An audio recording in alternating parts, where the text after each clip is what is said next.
Sveiki, mani sauc Darja. Nodemonstrēšu, kā var strādāt ar Petri tīkliem.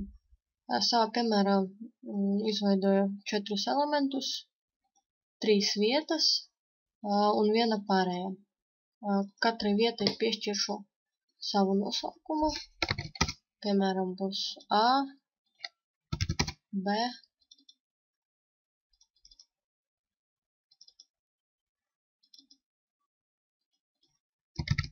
un C. Pārējai arī piešķiršu nosaukumu.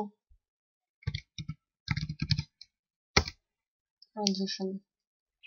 Edge izmantojam, lai savienot elementus, un Edge ģenerē marķējumus. Nomarķēšu vietu, uzlikšu, pieņemsim 5 marķējumus, un tad sanāk, ka gan vieta B, gan vieta C saņems 5 marķējumus. Un to varam pārbaudīt, ieslēdzot animāciju.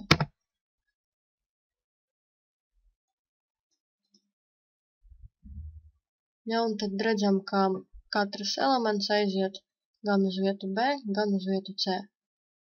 Un tad beigās abas divas vietas saņems pa 5 elementiem. Paldies!